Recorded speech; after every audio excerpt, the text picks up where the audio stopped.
ABP news पर इस वक्त की बड़ी खबर। सीबीआई को स्वतंत्रता देने के लिए सरकार ने सुप्रीम कोर्ट में हलफनामा दायर किया है। सीबीआई की आजादी पर सरकार ने सुप्रीम कोर्ट में हलफनामा दायर किया है। इस हलफनामे में यह कहा गया है कि सीबीआई निदेशक की नियुक्ति एक कमेटी द्वारा की जाएगी। 3 सदस्यों की यह कमेटी होगी। ये जो हलफनामा दायर हुआ है इस पर 10 जुलाई को सुनवाई होगी। 3 लोगों की कमेटी चुनेगी सीबीआई डायरेक्टर को, यह हलफनामे में कहा गया है। इस कमेटी में प्रधानमंत्री, नेता विपक्ष और चीफ जस्टिस यानी मुख्य न्यायाधीश शामिल होंगे। इन 3 लोगों की कमेटी सीबीआई डायरेक्टर को चुनेगी, लेकिन डायरेक्टर को सिर्फ राष्ट्रपति हटा सकते हैं। सीबीआई डायरेक्टर को सीवीसी की रिपोर्ट पर सिर्फ राष्ट्रपति को हटाने का अधिकार होगा। और जहां तक नियुक्ति का सवाल है, 3 लोगों की कमेटी होगी, जिस कमेटी में प्रधानमंत्री, नेता विपक्ष और चीफ जस्टिस शामिल होंगे, जो कि सीबीआई डायरेक्टर की नियुक्ति करेंगे। 41 पन्नों का यह हलफनामा है और इसे दायर किया है सुप्रीम कोर्ट में आज सरकार ने। आपको बता दें, इससे पहले सुप्रीम कोर्ट ने सरकार को कहा था कि सीबीआई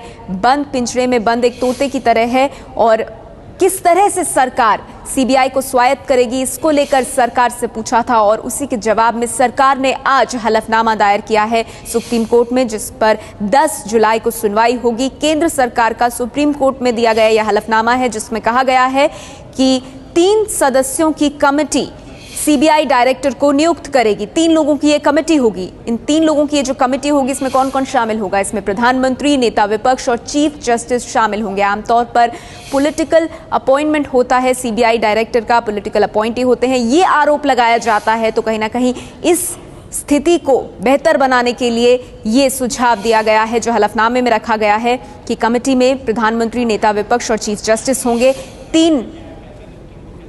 3 लोगों की ये कमेटी होगी, ये हलफनामे में कहा गया है। हमारे साथ इस वक्त जुड़ गए हैं एबीपी न्यूज संवाददाता निपुण सहगल, उनसे बात करते हैं। निपुण, हमें विस्तार से बताइए कि इस हलफनामे में नियुक्ति को लेकर, सीबीआई डायरेक्टर की हटाने को लेकर क्या कुछ बातें कही गई हैं? देखिए, इसमें इस हलफनामे में मुख्य रूप से ये कहा गया है कि Delhi special police establishment act, जिसके तहत सीबीआई का गठन किया गया है, जो कि 1946 का एक्ट है, उसमें सरकार संशोधन करना चाहती है। और सबसे अहम संशोधन ये है कि डायरेक्टर की नियुक्ति की जो प्रक्रिया है उसको ज्यादा निष्पक्ष करने की कोशिश की गई है। और इसके लिए एक कॉलेजियम का, एक समिति का गठन किया जाएगा। इस कॉलेजियम की अध्यक्षता प्रधानमंत्री करेंगे। इसमें लोकसभा में नेता विपक्ष एक सदस्य होंगे और तीसरे मेंबर होंगे चीफ जस्टिस ऑफ इंडिया। इन 3 लोगों की कमेटी एक आईपीएस अधिकारी को उसकी वरिष्ठता और कार्य अनुभव और बाकी जो उसके बारे में जो रिपोर्ट्स रही है सर्विस के दौरान, उसको देखते हुए पूरी उसकी योग्यता को परखते हुए नियुक्ति की जाएगी। और उस निदेशक का कार्यकाल कम से कम 2 साल जरूर होगा। इस दौरान अगर उसे हटाने की नौबत आती है तो ये फैसला सिर्फ राष्ट्रपति ले सकते हैं, राष्ट्रपति के आदेश से होगा। और इसके लिए सेंट्रल विजिलेंस कमीशन की रिपोर्ट की आवश्यकता होगी, जो कि जिस रिपोर्ट से ये साबित हो सके कि बिल्कुल अक्षम्य व्यवहार के दोषी पाए गए हैं सीबीआई निदेशक, वरना उन्हें नहीं हटाया जा सकेगा। तो नियुक्ति की प्रक्रिया को जहां निष्पक्ष बनाने की कोशिश की गई है, वहीं सीबीआई निदेशक राजनीतिक दबाव में या सरकार के दबाव में ना रहें, उससे उनको इंसुलेट करने की भी कोशिश की गई है। साथ ही साथ जो अन्य अधिकारी होंगे सीबीआई के, उनको भी नियुक्त करने के लिए एक कमेटी होगी। सीधे राजनीतिक या सरकारी नियुक्ति नहीं होगी। उसके लिए सीवीसी उस कमेटी की अध्यक्षता करेंगे, सेंट्रल विजिलेंस कमिश्नर, और उसके सदस्य कुछ विजिलेंस कमिश्नर होंगे। साथ ही गृह मंत्रालय के सचिव, कार्मिक मंत्रालय के सचिव और खुद सीबीआई डायरेक्टर।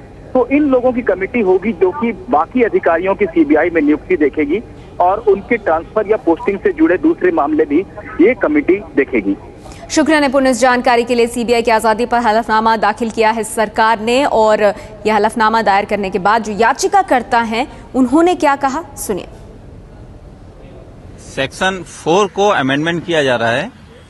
गवर्नमेंट ने कहा है सेक्शन 4 को अमेंडमेंट करके अब सीबीआई के डायरेक्टर का जो अपॉइंटमेंट होगा वो एक कमेटी करेगी, और उस कमेटी में केवल 3 शीर्षस्थ व्यक्तित्व ही होंगे। नंबर 1 प्रधानमंत्री, दूसरे leader of opposition in the house, तीसरे चीफ जस्टिस ऑफ इंडिया। इन तीनों की बनी हुई जो कमेटी होगी, वही कमेटी डायरेक्टर का अपॉइंटमेंट करेगी। उस डायरेक्टर का या सीबीआई ऑफिसर का अगर कोई ट्रांसफर होगा तो इस कमेटी के परमिशन के बिना किसी भी प्रकार का कोई ट्रांसफर नहीं होगा, न ही उनको हटाया जाएगा। केवल प्रेसिडेंट को पावर होगी अगर मिसबिहेवियर का कोई केस बनता है और मिसबिहेवियर का केस प्रूव होने की स्थिति में सीबीआई डायरेक्टर को प्रेसिडेंट सस्पेंड कर सकते हैं for the further inquiry and only after inquiry conducted director को हटाया जा सकता है। उसके लिए भी कमेटी की इंफॉर्मेशन महत्वपूर्ण इसमें रखती है। यही सबसे महत्वपूर्ण पॉइंट है। इसके आगे प्रोसिक्यूशन का एक अलग विंग बनेगा। प्रोसिक्यूशन को कंट्रोल करने के लिए उसके अंदर ये कमेटी ही नियुक्त करेगी किन व्यक्तियों को किस किस स्थिति में अपॉइंटमेंट करना है, उसमें कौन कौन रखे जाएंगे, अभी ये कोर्ट निश्चित करेगी इसके ऊपर।